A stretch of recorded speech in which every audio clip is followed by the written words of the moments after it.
আসসালামু আলাইকুম। পল্লবী মহিলা ডিগ্রি কলেজ আয়োজিত অনলাইন ক্লাসে সকল ছাত্রীদের স্বাগত। প্রথমেই আমি ধন্যবাদ জানাচ্ছি মহান আল্লাহ তাআলার, যিনি আমাদের এখন পর্যন্ত সুস্থ সবল রেখেছেন। আমি আরও ধন্যবাদ জানাচ্ছি আমাদের অধ্যক্ষ মহোদয় এবং উপাধ্যক্ষ মহোদয় এবং অনলাইন ক্লাসের সাথে যুক্ত সকল শিক্ষক মণ্ডলী এবং ছাত্রছাত্রী। আমি আজকে ফিনান্স ব্যাংকিং ও বীমা দ্বিতীয় পত্রের একাদশ ও দ্বাদশ শ্রেণীর ক্লাসটা নেব। আমার আজকের বিষয় বিবিধ বীমা, অধ্যায় 14তম। আমরা এই 14তম অধ্যায়ের যে বিবিধ বীমা সম্পর্কিত অনেকগুলা কোশ্চেন আছে সে সম্পর্কে আলোচনা করব। এখান থেকে তোমাদেরকে পূর্ণাঙ্গ 10 মার্কেরও কোশ্চেন আসে, 1 মার্কেরও কোশ্চেন আসে এবং 2 মার্কেরও কোশ্চেন আসে, 3, 4 সবই আসে। তো এই অধ্যায়টা খুবই গুরুত্বপূর্ণ। অধ্যায়টা খুবই অল্প বা ছোট। এখান থেকে কোশ্চেন আসলে ইজিভাবেই তোমরা আনসার করতে পারবো।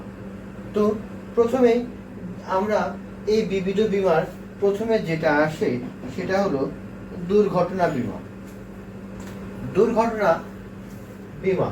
দুর্ঘটনা বীমা সম্পর্কে প্রথমে জানতে হলে আমাদেরকে জানতে হবে দুর্ঘটনা কাকে বলে। দুর্ঘটনা মূলত হলো সম্পূর্ণ আকস্মিক বা অপ্রত্যাশিতভাবে যখন কিছু বুঝে ওঠার আগেই অনাকাঙ্ক্ষিত ক্ষতি সংঘটিত হয়ে যায় তখন তাকে দুর্ঘটনা বলে। তার মানে অনাকাঙ্ক্ষিত এবং আকস্মিক ঘটনা দ্বারা যে ঘটনাটা ঘটে আমাদের জীবনে তাকেই দুর্ঘটনা বলে। এখন দুর্ঘটনা সম্পর্কে জানার পর আমরা এখন দুর্ঘটনা বীমা সম্পর্কে জানব। তো দুর্ঘটনা বীমা হলো যে বীমাপত্র দ্বারা দুর্ঘটনাজনিত কারণে সৃষ্ট জীবন ও সম্পত্তি সমূহ ক্ষতি আর্থিকভাবে মোকাবেলা করা হয় তাকে দুর্ঘটনা বীমা বলে। সাপোজ আমার একটা গাড়ি আছে, আমার গাড়িটা যদি কোনো কারণে দুর্ঘটনায় সংঘটিত হয় তখন বীমা কোম্পানির কাছ থেকে যদি আমি আর্থিকভাবে ক্ষতিপূরণ পেয়ে থাকি তখন এই ঘটনাটাই হবে দুর্ঘটনা বীমা। তাহলে অতি সহজেই বুঝতে পারলাম যে দুর্ঘটনা বীমাটা কাকে বলে। আমরা দুর্ঘটনা এবং দুর্ঘটনা বীমা সম্পর্কে জানলাম। তো আজকের ক্লাসে আমরা এই দুর্ঘটনা বীমাটা কি, দুর্ঘটনা বীমা কত প্রকার, কি কি এবং তাদের বিস্তারিত সম্পর্কে আলোচনা করব। দুর্ঘটনা বীমা, এই দুর্ঘটনা বীমাটা খুবই ইম্পর্টেন্ট একটা বীমা। এখান থেকে অনেক সময় কোশ্চেন আসে। তো দুর্ঘটনা বীমাকে আমরা সাধারণত 3 ভাগে ভাগ করা যায়। 1 ব্যক্তিগত দুর্ঘটনা বীমা, 2 সম্পত্তি দুর্ঘটনা বীমা, 3 দায় বীমা। তাহলে আমরা পেলাম ব্যক্তিগত দুর্ঘটনা বীমা, সম্পত্তি দুর্ঘটনা বীমা, দায় বীমা। আমরা এখন এই প্রত্যেকটা বীমার প্রকারভেদগুলা আমরা এখন পড়ব। তো আমরা এখন পড়তেছি ব্যক্তিগত দুর্ঘটনা বীমা। ব্যক্তিগত দুর্ঘটনা বীমা হলো ব্যক্তির সাথে সম্পর্কযুক্ত, অর্থাৎ কোনো দুর্ঘটনা বা রোগ ব্যাধিতে বীমাগ্রহীতা বা বীমাকৃত ব্যক্তি মারা গেলে বা উপার্জন ক্ষমতা সম্পূর্ণ বা আংশিক ক্ষতিগ্রস্ত হলে ক্ষতিপূরণ প্রদানের প্রতিশ্রুতির ভিত্তিতে বীমাকারী ও বীমাগ্রহীতার মধ্যে যে চুক্তি সম্পাদিত হয় তাকেই ব্যক্তি দুর্ঘটনা বীমা বলে। তাহলে আমরা বুঝলাম যে কোনো ব্যক্তি যদি দুর্ঘটনার কারণে ক্ষতিগ্রস্ত হয় তখন তাকে মূলত ব্যক্তিগত দুর্ঘটনা বীমা বলা হয়। এই ব্যক্তিগত দুর্ঘটনা বীমা বিশারদগণ 5 ভাগে ভাগ করেছে। 1 দুর্ঘটনাজনিত মৃত্যু বীমা, 2 দুর্ঘটনাজনিত অক্ষমতা বীমা, 3 নির্দিষ্ট রোগ ও দুর্ঘটনা বীমা, 4 যে কোনো প্রকার রোগ ও দুর্ঘটনা বীমা। 5, চিকিৎসা ও হাসপাতাল খরচের বীমা। তাহলে আমরা এখন এই ব্যক্তিগত দুর্ঘটনার বীমার প্রকারভেদগুলো জানলাম। এখন আমরা এই দুর্ঘটনাজনিত বা এই প্রকারভেদগুলি আলোচনা করছি। 1 নাম্বার, দুর্ঘটনাজনিত মৃত্যু বীমা। এটা কি?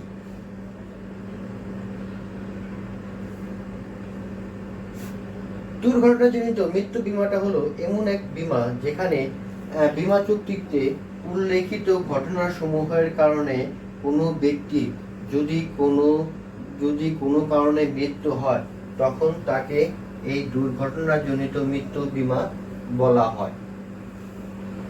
যদি উল্লেখিত কারণে ক্ষতিগ্রস্ত হয় কোনো ব্যক্তি, তাহলে বীমা কোম্পানি অবশ্যই আর্থিকভাবে ক্ষতিপূরণ করবে।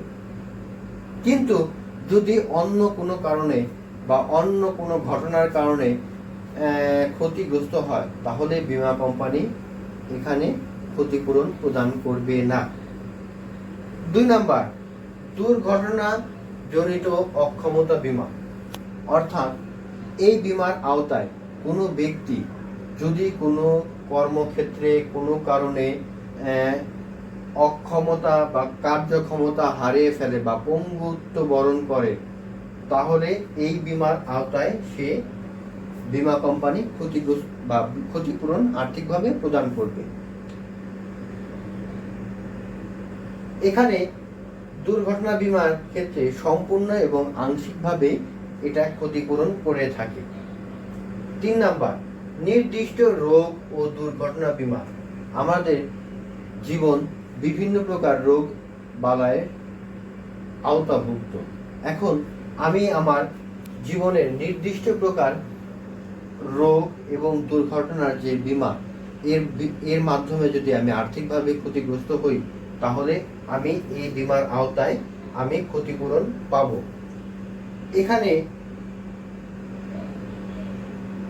এখানে নির্দিষ্ট রোগ উল্লেখ করতে হবে। সাপোজ ক্যান্সার বা দেখা গেছে যে কিডনি জটিলতা, যেসব রোগের কারণে সে ক্ষতিগ্রস্ত হতে পারে, সেই রোগের কথা অবশ্যই উল্লেখ করতে হবে। যে কোনো প্রকার রোগ ও দুর্ঘটনা বীমা। এখানে একজন মানুষ তার সমস্ত যে প্রকার রোগের সে আক্রান্ত হবে, এই প্রকার রোগের সে বীমা অবশ্যই করবে। এখন বিভিন্ন প্রকার রোগে আক্রান্ত হতে পারে। এই আক্রান্ত রোগের যে হাসপাতাল খরচ হবে, তার আর্থিকভাবে এই বীমা কোম্পানি ক্ষতিপূরণ প্রদান করবে। এই যে কোনো প্রকার রোগ ও দুর্ঘটনা বীমার ক্ষেত্রে যেহেতু এতে কোনো রোগের কথা স্পেসিফিক বা নির্দিষ্ট কোনোভাবে উল্লেখ নাই, তাহলে সেজন্য এই রোগের ক্ষেত্রে প্রিমিয়ামের হার অত্যাধিক বেশি হবে। আমি আবার বলতেছি, এই 4 নাম্বার, এখানে প্রিমিয়ামের হারটা অত্যাধিক বেশি হবে, কারণ এখানে কোনো রোগের কথা স্পেসিফিকভাবে উল্লেখ করতে নাই। সেটা ক্যান্সারও হতে পারে, জ্বরও হতে পারে। 5 নাম্বার, চিকিৎসা ও হাসপাতাল খরচের বীমা। আমরা বিভিন্ন কারণে, দুর্ঘটনার কারণে, আকস্মিক দুর্ঘটনার কারণে আমাদের হাসপাতালে যেতে হয়। সেখানে নিয়ে আমাদের চিকিৎসা এবং হাসপাতালের যে খরচ, সেই খরচটা মেটানোর জন্য যে বীমাটা করা হয়, সেটাই হলো চিকিৎসা ও হাসপাতাল খরচের বীমা।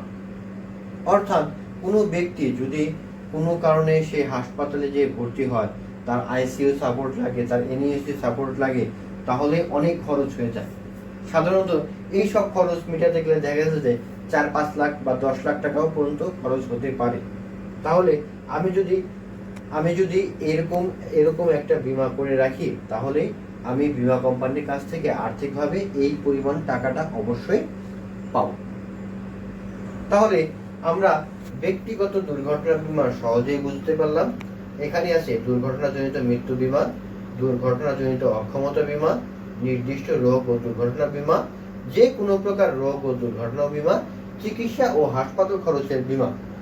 তাহলে আমার শিক্ষার্থী যারা আছো একাদশ এবং দ্বাদশ শ্রেণী, তাহলে তোমরা অতি সহজেই এটা বুঝতে পারবে। তো আমরা ব্যক্তিগত দুর্ঘটনা বীমা সম্পর্কে জানছি, এখন আমরা জানব সম্পত্তি দুর্ঘটনা বীমা। সম্পত্তি দুর্ঘটনা বীমাটা খুবই গুরুত্বপূর্ণ একটা বীমা। সম্পত্তি দুর্ঘটনা বীমাটা হলো অপ্রত্যাশিতভাবে ঘটে যাওয়া কোনো দুর্ঘটনার কারণে সম্পত্তির কোনো ক্ষতি হলে বা পূরণের প্রতিশ্রুতি দিয়ে বীমাকারী বীমা গ্রহীতার সাথে চুক্তিবদ্ধ হলে বা বীমাপত্র ইস্যু করলে তাকে সম্পত্তি দুর্ঘটনা বলে। অর্থাৎ এই বীমার বিষয়বস্তু হবে সম্পত্তি। এখানে সম্পত্তির কোনো ক্ষয়ক্ষতি হলে তখন এই সম্পত্তির দুর্ঘটনা বীমার আওতায় পড়বে। তো এই সম্পত্তি দুর্ঘটনা বীমা আমরা কয়েক ভাগে ভাগ করেছি। আমরা এখন এই সম্পত্তি দুর্ঘটনা বীমার প্রকারভেদ সম্পর্কে আলোচনা করব। 1 নাম্বার মোটর গাড়ি বীমা, 2 নাম্বার মোটর সাইকেল বীমা, 3 বিমান বীমা, 4 শস্য বীমা, 5 গবাদি পশু বীমা, 6 প্রকৌশল বীমা, 7 চৌর্য বীমা, 8 প্লেট গ্লাস বীমা, 9 তল্পি তল্পা বীমা, 10 ছিনতাই বীমা, 11 যুদ্ধ ঝুঁকি বীমা, বৃষ্টি বীমা, হিমাগার বীমা। তাহলে আমরা অতি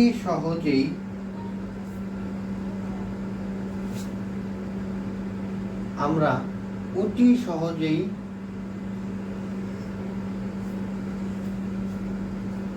এগুলো সম্পর্কে জানলাম। এখন আমরা বিস্তারিত একটু দেখব যে এগুলা কি আছে। 1 নাম্বার আছে মোটর গাড়ি বীমা। মোটর গাড়ি বলতে 4 চাকার যে সকল বা 3 চাকার যে সকল যানগুলো আছে আমাদের দেশে, যেমন বাস, ট্রাক, তারপরে আছে হলো মাইক্রোবাস, প্রাইভেট কার, তারপরে অটো রিক্সা, সিএনজি, সব এই মোটর গাড়ি বীমার আওতায় পড়বে। এই সব মোটর গাড়ি যদি অপ্রত্যাশিতভাবে কোনো দুর্ঘটনার কারণে ক্ষতিগ্রস্ত হয় তখন তাকে অবশ্যই ক্ষতিপূরণ করবে। বাংলাদেশের আইন অনুযায়ী প্রত্যেকটা মোটর গাড়ির বীমা করা বাধ্যতামূলক। অর্থাৎ এই ক্ষেত্রে এই মোটর গাড়ি ক্ষতিগ্রস্ত হলেই বীমা কোম্পানি ক্ষতিপূরণ দেবে। মোটর সাইকেল বীমা, আমরা যে মোটর সাইকেলটা চিনি বা হুন্ডা নামে যা চিনি তাই হলো মোটর সাইকেল বীমা। এই মোটর সাইকেল বীমাটা হলো মোটর সাইকেলের যে গাড়ির জন্য কোনো ক্ষতিগ্রস্ত হওয়ার পর আর্থিকভাবে ক্ষতিপূরণ করবে, সেটাই হলো এই মোটর সাইকেল বীমার আওতায়। এখানে আমার মোটর সাইকেলটা কোনো কারণে বা অপ্রত্যাশিতভাবে কোনো দুর্ঘটনার সম্মুখীন হলে তখন মোটর সাইকেলের ক্ষতি হলে বীমা কোম্পানি আমাকে আর্থিকভাবে ক্ষতিপূরণ করবে। 3 নাম্বার আছে বিমান বীমা। আমরা বর্তমানে যে সব বিমান, উড়োজাহাজ, হেলিকপ্টার দেখি, আকাশে চালিত যান, এই সবগুলাই এই বিমান বীমার আওতায় পড়বে। আমরা জানি যে এক একটা বিমানের দাম অনেক, 300 কোটি, 400 কোটি, 500 কোটি, 1000 কোটি টাকা পর্যন্ত একটা বিমানের দাম আছে। এই এত পরিমাণ টাকা কেউ কখনো ঝুঁকি নিতে চাবে না। আর এজন্যই এই বিমান বীমার আওতায়, অর্থাৎ বিমানে কোনো প্রকার দুর্ঘটনা, বিমানের যাত্রী, পাইলট, ক্রু এদের কোনো ক্ষতিগ্রস্ত হলে তখন এই বীমা কোম্পানি আর্থিকভাবে ক্ষতিপূরণ করে থাকে। কিছুদিন আগে বা গত বছর আমাদের ইউএস বাংলায় নেপালে যে বিমান দুর্ঘটনার সম্মুখীন হয়েছিল, সেখানে এই বীমা কোম্পানি এই বিমান দুর্ঘটনার আওতায় প্রত্যেক নিহত ব্যক্তিকে ক্ষতিপূরণ দিয়েছিল। শস্য বীমা হলো ক্ষেতের যে বিভিন্ন প্রকার ফসল আছে, এই ফসলের উপরে কাঙ্ক্ষিত পরিমাণ উৎপাদন না হলে তখন এই শস্য বীমার আওতায় পড়বে। অর্থাৎ প্রাকৃতিক এবং অপ্রাকৃতিকভাবে যদি কোনো প্রকার আমার শস্যের ক্ষতিগ্রস্ত হয়, তখন এই বীমা কোম্পানি আর্থিকভাবে আমাকে ক্ষতিপূরণ প্রদান করবে। গবাদি পশু বীমা। আমাদের দেশে গবাদি পশুর বীমাটা প্রচলন নাই, তবে উন্নত দেশে আছে। গবাদি পশু মানে যে গরু ছাগলের উপরে বীমা করা হয়। এই গরু ছাগল যদি প্রাকৃতিক বা অপ্রাকৃতিক কারণে, অর্থাৎ রোগ বালাই অথবা কারো দ্বারা বিষ প্রয়োগ দ্বারা যদি তাকে মেরে ফেলা হয়, তাহলে কৃষক আর্থিক ক্ষতিগ্রস্ত হবে। এই আর্থিক ক্ষতিগ্রস্ত মোকাবেলা করার জন্যই আমাদের গবাদি পশু বীমা। তারপরে আছে প্রকৌশল বীমা। প্রকৌশল বীমাটা হলো, দেখেছি অনেক বড় বড় বিল্ডিং, অনেক বড় বড় ডিজাইন, অনেক বড় বড় মানে স্ট্রাকচারাল এরা দাঁড়া করছে। এর একটা হিউজ পরিমাণ, শত শত কোটি টাকা এখানে ইনভেস্টমেন্ট থাকে। তো এখন টাকার ঝুঁকি কেউ নিতে চায় না।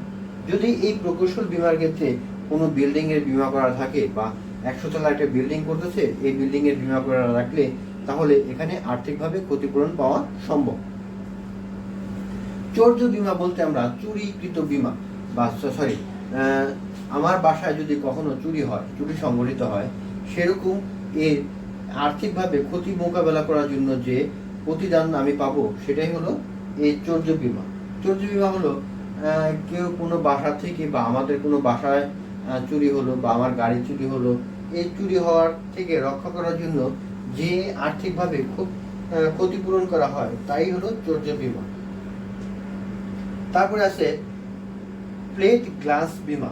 প্লেট গ্লাস বীমাটা সাধারণত দেখা গেছে যে অনেক সময় অনেক কাপ, ফ্রিজ বা প্লেট, সেগুলো অনেক দামে থাকে। অনেকেই শৌখিনভাবে স্বর্ণের বা খুব ডিজাইন করা অনেক দামি গ্লাস বা প্লেট ক্রয় করে থাকে। তখন এই গ্লাস বা প্লেট যদি আমার কোনো কারণে হাত থেকে পড়ে ভেঙে যায় বা ক্ষতিগ্রস্ত হয়, তার যে ক্ষতিপূরণ ভাবে বা এটা পুনরায় স্থাপন করতে যে পরিমাণ টাকার প্রয়োজন পড়ে, তাই হলো এই গ্লাস প্লেট বীমা। গ্লাসটা আবার অনেক সময় দেখা গেছে আমি আমার বাড়িটা সম্পূর্ণ একটা গ্লাসের উপরে তৈরি করলাম। তো এই গ্লাসটা বা ঘূর্ণিঝড়ের কারণে যদি কোনো ক্ষতিগ্রস্ত হয়, তাহলে সেখানে বীমা কোম্পানি আমাকে আর্থিকভাবে ক্ষতিপূরণ করবে। তল্পি তল্পা বীমা। তল্পি তল্পা বলতে বোঝাচ্ছে, অর্থাৎ কোনো ভ্রমণকারী দেখা গেছে যে আমি ভ্রমণ করব কক্সবাজার, আমি আমার লাগেজ, ব্যাগ, মোবাইল, এই সবগুলোই আমি নিয়ে কক্সবাজারে যাব। তো সেখানে যে যদি আমার সমস্ত লাগেজ, তল্পি তল্পা বা সমস্ত কিছু যদি হারিয়ে যায়, তাহলে এই হারিয়ে যাওয়া যে মালের ক্ষতিপূরণ, এই ক্ষতিপূরণটা এই তল্পি তল্পা বীমার আওতায় বীমা কোম্পানি আমাকে ক্ষতিপূরণ করবে। ছিনতাই বীমা, অর্থাৎ আমার রাস্তাঘাটে চলার সময় যদি আমি ছিনতাইয়ের সম্মুখীন হই, তাহলে এই ছিনতাই বীমায় আমার আওতায়ভুক্ত থাকবে। যুদ্ধ ঝুঁকি বীমা, এটা বিভিন্ন দেশে বা বিভিন্ন জাহাজগুলা এই যুদ্ধ ঝুঁকি বা সাগরে চলাচল যে জাহাজগুলো আছে, সেগুলা করতে পারে। সাপোজ কোনো দুইটা দেশের ভিতরে যুদ্ধ হওয়ার সম্ভাবনা আছে, এই যুদ্ধ হওয়ার পর ফলে যদি আমার জাহাজের কোনো কারণে ক্ষতিগ্রস্ত হয়, বা একটা বম বা একটা মিসাইল এসে যদি আমার জাহাজকে সম্পূর্ণরূপে ধ্বংস করে সাগরে ডুবিয়ে দেয়, তাহলে আমার ব্যাপক টাকা ক্ষতিগ্রস্ত হবে। তাহলে আমি যদি এই যুদ্ধ ঝুঁকির বীমার আওতায় আমি বীমা করে থাকি, তাহলে আমি এই জাহাজ এবং জাহাজের পণ্য, জাহাজের মাসুলের সমস্ত ক্ষতিপূরণই পাব। বৃষ্টি বীমা। বৃষ্টি বীমা আমাদের দেশের প্রচলন নাই, তবে অস্ট্রেলিয়া এবং উন্নত দেশ যেমন ব্রিটেন, ফ্রান্স, জার্মানি, এদের দেশে এই বীমাগুলো কার্যকর আছে। অর্থাৎ বৃষ্টির কারণে আমার যদি কোনো কারণে ফসলের ক্ষতিগ্রস্ত হয়, তাহলে এই বৃষ্টি বীমার আওতায় আমাকে অবশ্যই বীমা কোম্পানি ক্ষতিপূরণ প্রদান করবে। হিমাগার বীমা। হিমাগার বীমাটা আমাদের দেশে প্রচলিত আছে। হিমাগার বীমাটা হলো আমাদের দেশে যেটা কোল্ড স্টোরে যে বিভিন্ন প্রকার আলু বা বিভিন্ন প্রকার শস্য আমরা মজুত করে এই হিমাগারে রাখি। তো সেখান থেকে কোনো কারণে নষ্ট হয়ে গেলে বা টেম্পারেচার ওঠানামার কারণে যদি আমার আলুগুলো সম্পূর্ণ পচে যায়, যে আমি 1000 মণ আলু রাখছি, আমার 1000 মণ আলু পচে গেল, তখন সেটা আমার ব্যাপক লস। তাহলে এই হিমাগার বীমার আওতায় তাহলে আমাকে বীমা কোম্পানি এই 1000 মণের আলুর ক্ষতিপূরণ প্রদান করবে। তাহলে আমরা খুবই সহজেই সম্পত্তি দুর্ঘটনা বীমা সম্পর্কে জানলাম। এর আওতায় মোটর গাড়ি বীমা, মোটর সাইকেল বীমা, বিমান বীমা, শস্য বীমা, গবাদি পশু বীমা, প্রকৌশল বীমা, চৌর্য বীমা, প্লেট গ্লাস বীমা, তল্পি তল্পা বীমা, ছিনতাই বীমা, যুদ্ধ ঝুঁকি বীমা, বৃষ্টি বীমা, হিমাগার বীমা। তাহলে আমার শিক্ষার্থী বন্ধুরা যারা আছো বা শিক্ষার্থীরা যারা আছো আমার ক্লাসের একাদশ এবং দ্বাদশ, তাহলে তোমরা কত সহজে এই সম্পর্কে জানতে পারলে। আমরা এখন এই 3 নাম্বারটা দায় বীমা, এই দায় বীমা শ্রেণী বিভাগটা আমরা দেখব। দায় বীমাকে সাধারণত 4 ভাগে ভাগ করা যায়। 1 নিয়োগকারী দায় বীমা, 2 গণ দায় বীমা, 3 পণ্য দায় বীমা, 4 পেশাগত ক্ষতিপূরণ বীমা। এই 4 ভাগে আমরা ভাগ করব। তো প্রথমে আমরা জানব দায় বীমা কাকে বলে। এই দায় বীমা সম্পর্কে আমরা এখন আলোচনা করব। তাহলে দায় বীমা সম্পর্কে আমরা একটু পড়ি। দায় বীমাটা হলো কোনো ব্যক্তি বা সম্পত্তির হানিতে অন্য কোনো ব্যক্তি দায়ের সৃষ্টি হতে পারে। কোনো ব্যক্তি বা প্রতিষ্ঠানের কারণে বা ক্ষতির কারণে অন্য কোনো ব্যক্তি বা ব্যক্তির দায়ের সৃষ্টি হতে পারে।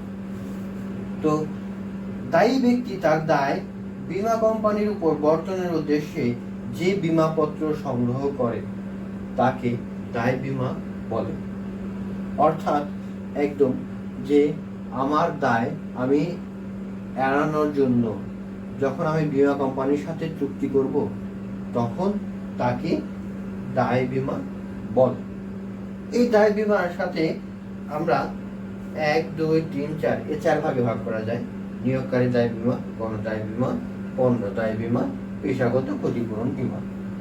তাহলে আমরা এই সম্পর্কে একটু জানি। 1 নম্বরে আছে নিয়োগকারী দায় বীমা।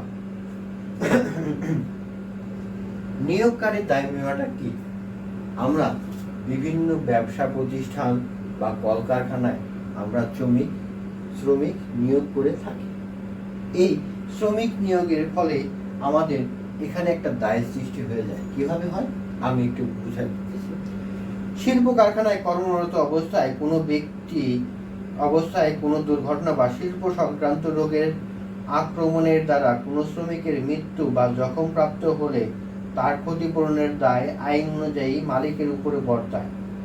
অর্থাৎ শিল্প কারখানায় যদি কোনো শ্রমিক কোনো প্রকার দুর্ঘটনা বা শিল্প সংক্রান্ত বা কাজ করার কারণে কোনো রোগের সৃষ্টি হলে বা কোনো রোগে আক্রান্ত হলে, এই আক্রান্তর কারণে মৃত্যু বা জখমপ্রাপ্ত হলে এর দায় সম্পূর্ণ বর্তায় শিল্প কারখানার মালিকের উপর।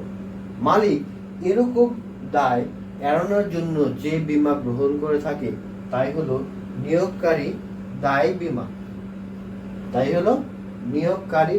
বীমা।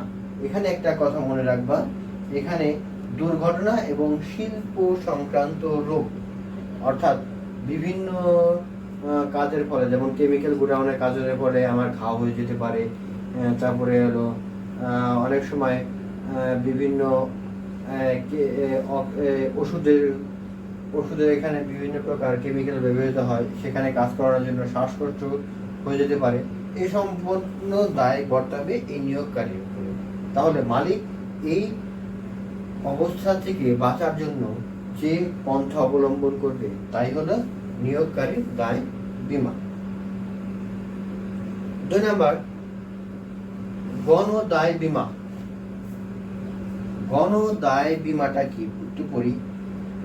মোটরযান, রেলগাড়ি, বিমান চলাচলের সময় যাত্রীদের কোনোরূপ দুর্ঘটনায় ক্ষতিপূরণের জন্য পরিবহন প্রতিষ্ঠান যে ধরনের বীমা ব্যবস্থার সাহায্য গ্রহণ করে থাকে তাই গণদায় বীমা। অর্থাৎ কিছুদিন আগে আমাদের সদরঘাটের যে লঞ্চ ডুবি হলো, সেখানে যে মানুষগুলো মারা গেছে সবাই এই গণদায় বীমার আওতায় প্রত্যেকেই ক্ষতিপূরণ, আর্থিকভাবে ক্ষতিপূরণ পাবে। অর্থাৎ এখানে বিমানের যাত্রী, ট্রেনের যাত্রী, বাসের যাত্রী, লঞ্চের যাত্রী, সমস্ত যাত্রী দায় এড়ানোর জন্য মালিক এই গণদায় বীমার আওতায় বীমা করে থাকে। পণ্য দায় বীমা। পণ্য এক স্থান থেকে অন্য স্থানে পণ্য পরিবহনের জন্য ট্রাক বা বিভিন্ন প্রকার গাড়ি ব্যবহৃত করা হয়ে থাকে। এই গাড়ির ভিতরে যদি পণ্য নষ্ট হয়ে যায় তাহলে এর সম্পূর্ণ দায় এড়ায় ওই পরিবহনের সাথে সম্পর্কযুক্ত মালিক। এই মালিক তার এই পণ্য পচে যাওয়া বা কোনো চুরি হয়ে যাওয়া বা নষ্ট হয়ে যাওয়ার হাত থেকে যে বীমাপত্র গ্রহণ করে থাকে তাই পণ্য দায় বীমা। তাই হলো পণ্য দায় বীমা। এরাও তাই দেখা গেছে যে আমি রাজশাহী থেকে 1 ট্রাক আম নিয়ে আসলাম, রাস্তায় আমার গাড়িটা অ্যাক্সিডেন্ট হয়ে সমস্ত আম নষ্ট হয়ে গেল। তার মানে কি, আমার এই আমের ক্ষতিপূরণ তো আমাকে দিতে হবে। এই ক্ষতিপূরণের হাত থেকে বাঁচার জন্য আমি পণ্য দায় বীমা গ্রহণ করে আমি আমার দায় মুক্ত হতে পারি। পরেরটা আছে পেশাগত ক্ষতিপূরণ বীমা। অর্থাৎ এর আওতায় বা দেখা গেছে যে শিল্প কারখানায় কাজ করার সময় প্রক্রিয়াগত কারণে কোনো কোনো ক্ষেত্রে কর্মীদের পেশাজনিত রোগের সৃষ্টি হতে পারে। আইনে এইসব পেশাজনিত রোগের কারণে কর্মী অক্ষম হলে তার দায় নিয়োগকর্তার উপর বর্তায়। এজন্য নিয়োগকর্তা পেশাগত ক্ষতিপূরণ বীমা গ্রহণ করে বীমাকারীর উপর বর্তাতে পারে। অর্থাৎ আমি আমার কোম্পানিতে বা কেমিক্যাল ফ্যাক্টরিতে কাজ করার সময় আমার কর্মচারী যদি কোনো কারণে কোনো দুর্ঘটনার কারণে অক্ষম হয় অথবা কর্মক্ষম হয়, তাহলে এই কর্মক্ষমতার এর দায় মালিকের উপরে বর্তায়। মালিক এই দায় আর্থিকভাবে মোকাবেলা করার জন্য এই বীমা কোম্পানির সাথে চুক্তি করে থাকে। এই চুক্তিটাই হলো পেশাগত ক্ষতিপূরণ চুক্তি। অর্থাৎ আমার কারখানার কর্মীর যদি কোনো ক্ষতিগ্রস্ত হয় তাহলে সেই ক্ষতির আর্থিকভাবে ক্ষতিপূরণ বীমা কোম্পানি করবে। তাহলে অতি সহজেই তোমরা বুঝতে পারলা গণদায় বীমা কি। আমরা আজকের ক্লাস থেকে শিখলাম দুর্ঘটনা বীমা কাকে বলে, দুর্ঘটনা বীমা কত প্রকার, কি কি, এবং বিস্তারিত আলোচনা আমি তোমাদের সামনে তুলে ধরলাম। দুর্ঘটনা বীমাটা আমরা আগে করলাম যে বীমাপত্রের দ্বারা দুর্ঘটনাজনিত কারণে সৃষ্ট জীবন ও সম্পত্তি সমূহের ক্ষতি আর্থিকভাবে মোকাবেলা করা হয় তাকে দুর্ঘটনা বীমা বলে। দুর্ঘটনা বীমা 3 প্রকার: ব্যক্তিগত দুর্ঘটনা, সম্পত্তি দুর্ঘটনা, দায় বীমা। আমি তোমার ক্লাসে সম্পূর্ণই আমি অতি সহজেই বুঝিয়ে দিলাম। আশা করতেছি তোমরা সবাই অতি সহজেই ভালো মতোই বুঝতে পেরেছ আমার আজকের ক্লাস। পরবর্তী ক্লাসে আমি এর বাকি অংশ আলোচনা করব। তো শিক্ষার্থীরা, বন্ধুরা, আজকের মতো আমি সবাইকে ধন্যবাদ জানাচ্ছি। আমি ধন্যবাদ জানাচ্ছি আমাদের অধ্যক্ষ মহোদয়, উপাধ্যক্ষ মহোদয় এবং সকল শিক্ষকবৃন্দ। আমি সর্বোপরি মহান আল্লাহ তাআলাকে অশেষ ধন্যবাদ জানিয়ে আজকে আমি শেষ করতেছি, কারণ তিনি আমাদের সুস্থ সবল রেখেছেন।